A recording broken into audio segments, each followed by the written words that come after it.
관련해서 발생하였습니다. 국내 발생 상황을 좀 더 자세히 말씀드리겠습니다. 서울 관악구 왕성교회와 관련해서 자가격리 중이던 교인 1명이 추가 확진되어 총 39명의 환자를 발견하였고, 강남구 금융회사 관련해서도 1명이 추가 확진되어서 총 8명 환자를 발견했습니다. 수도권의 방문 판매 모임과 관련해서 1명이 추가로 확진되었고, 기존의 감염 경로 불분명한 3명이 군포 해피랑 힐링센터와의 연관성이 확인되었습니다. 수도권 방문 판매 모임 관련해서는 총 누적 확진자가 34명입니다. 대전의 서구 더 좋은 의원과 관련해서 2명이 추가로 확진되어서 누적 12명의 확진자를 발견하였습니다. 광주는 방문 판매 모임과 관련해서 10명이 추가로 확진되어서 누적 확진자는 총 105명입니다. 누적 확진자는 한울요양원, 광주 일곡중앙교회, SM 사우나와 관련해서 각 2명씩, 그리고 광주 일곡중앙교회 확진자의 직장과 관련된 4명입니다. 그리고 광주 동구의 광주 고시학원과 관련해서 6명이 추가로 확진되어 누적 확진자는 총 12명입니다. 다음으로는 해외 유입 확진자 22명의 추정 유입 국가를 말씀드리면, 미주가 8명, 아프리카가 1명, 중국을 제외한 아시아가 13명인데 카자흐스탄이 6명, 우즈베키스탄이 3명, 필리핀이 2명의 순서입니다. 어제 7월 8일 하루 동안 전국 11개 항만에서 총 157척이 입항하여 이 중 55척의 선박에 대해서 승선 검역이 이루어졌습니다. 다음으로는 연구 개발 및 조사 내용을 말씀드리도록 하겠습니다. 혈장 치료제 개발과 관련해서는 총 361명의 완치자분들이 참여 의사를 확인하셨고, 실제로는 158명이 혈장을 제공을 해주시고 완료하였습니다. 거듭 참여하신 데 대해서 깊이 감사의 말씀을 드립니다. 다음으로 국내 코로나19 항체가 조사와 관련해서 중간 결과를 말씀드리겠습니다. 금년 2020년 국민건강영양조사 자녀 혈청 1차분 1,555건입니다. 수집한 검체는 4월 21일부터 6월 19일 사이에 수집을 하였습니다.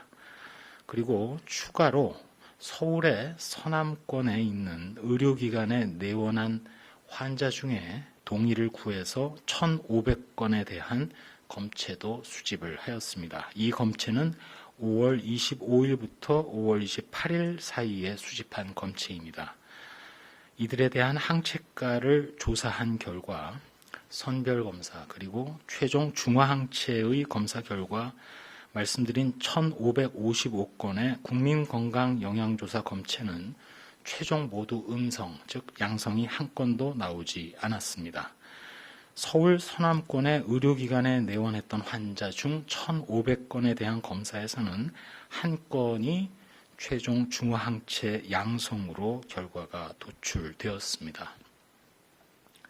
어제 저희 중앙방역대책본부에서는 관련 분야의 전문가들을 모시고 이 결과에 대한 검토 회의를 한 결과, 중간 결과를 해석함에 있어서 일단 집단 발생 지역이라고 추정되는 대구 등 일부 지역이 포함되어 있지 않고 대표성 확보가 부족한 상태이기 때문에 이 자료를 가지고 우리나라 전체 코로나19의 감염 규모를 추계한다든지 하는 것은 매우 제한적이라는 의견이 나왔습니다. 동시에 국외에서 이루어진 이제까지의 항체 조사 결과와 굳이 비교를 한다면 우리나라의 항체 보유율이 더욱 낮을 것으로 예상된다고 하면서 우리 사회가 그동안 자발적인 검사 그리고 신속한 확진, 국민 한 분 한 분이 강력한 사회적 거리두기에 적극적으로 참여한 것이 결국 결과로 나타난 것이 아닌가, 그렇게 의견들이 나왔습니다.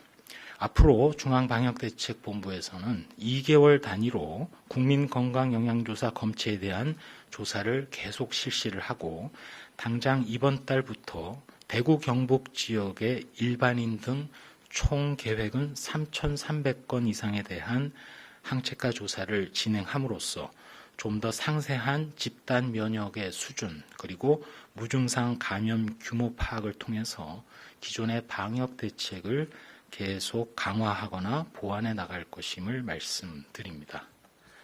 마지막으로 코로나19 유행과 관련해서 늘 말씀드리는 사항입니다만 밀폐, 밀집, 밀접된 시설에서 어디든 또 어느 상황에서든 발생이 가능하기 때문에 각종 모임을 연기해 주시고 다중 이용시설의 방문을 자제해 주시며 손 씻기나 마스크 착용 등 수칙의 준수를 거듭 당부 올립니다. 끝으로 몇 가지 말씀드리겠습니다. 앞서 말씀드린 대로 항체가 조사 중간 결과와 관련해서 어제 각 분야의 전문가들과 논의를 나눈 바 있습니다. 특별히 많이 관심을 가져주시는 사안이기 때문에 비록 결과에 제한점이 있음에도 불구하고 오늘 1차로 우선 발표드렸다는 말씀을 드립니다.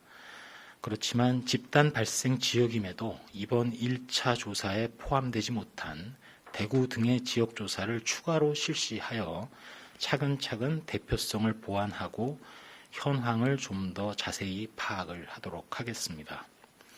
말씀드린 대로 이번 한 차례의 중간 결과를 가지고 우리나라 전체의 감염 규모라든지 일정 지역의 감염 규모를 얘기하는 것은 신뢰성 있는 결과의 도출 또 추계에 분명히 한계가 있다고 거듭 말씀드립니다. 다만 두 가지의 함의를 생각해 볼 수 있을 것 같습니다. 이것도 전문가 논의 중에 나온 얘기들인데 일단 첫 번째로는 우리나라 지역사회에 코로나19에 대한 면역이 극히 낮을 가능성이 매우 높다고 추정됩니다. 이는 이미 해외의 항체가 조사 사례를 볼 때도 예상했던 바이기도 합니다.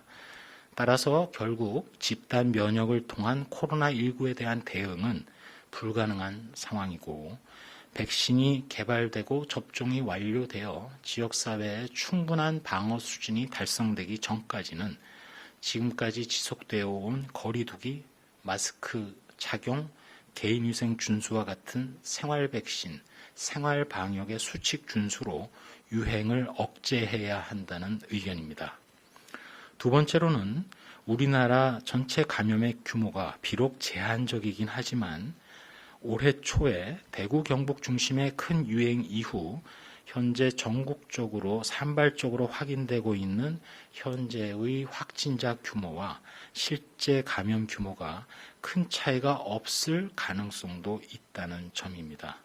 이 부분과 관련해서 어제 논의 과정에서 일부 전문가들은 국민 여러분들 한 분 한 분이 어려움 속에서도 감염 확산 차단을 위해서 거리 두기에 적극 참여해 주셨고 특별히 의료진 분들이 적극적으로 조기 대응하고 검사 체계를 조기에 대폭 가동한 것, 나아가서 방역 체계에 지방자치단체와 보건 요원들을 중심으로 일선에서 잘 작동된 것이 아닌가 하는 의견도 주셨습니다. 거듭 말씀드립니다만 조사의 제한점이 많이 있습니다. 즉 표본이 작고 대구 지역을 중심으로 조사가 이루어진 상황이 아니고 또 중화항체조차도 형성이 안 됐거나 어떤 이유에서든 또한 가벼운 감염이었거나 또는 중화항체가 생겼다가도 조기에 소실됐을 가능성 등등 여러 가능성을 고려해야 한다고 합니다만 어쨌든 중요한 시사점은 현재로서는 거리 두기의 방역 효과 그리고 그 경험을 되새기는 계기가 되었다는 의견들입니다. 계속 우리 주변에서 2차 대유행이니 또 겨울철에 더 큰 규모의 유행이 온다느니 하는 말들이 있습니다만 이 같은 어두운 예측에 우리 모두 너무 불안해할 필요는 없습니다. 이러한 표현이 현실화되지 않도록 하는 것이 지금 우리의 생활 속 거리두기 방역 대책의 목표입니다. 우리가 생활 방역으로 코로나를 충분히 억제하고 이겨낼 수 있다는 가능성도 이 조사에서 일정 부분 나타날 수 있다고 생각을 합니다. 지금 들으시는 국민 한 분 한 분이 각각 위대한 방역 사령관이 되실 수 있습니다. 개인위생 수칙과 거리두기 그리고 마스크 착용으로 코로나 유행을 같이 적응하고 함께 이겨낼 것을 부탁드립니다. 이상입니다.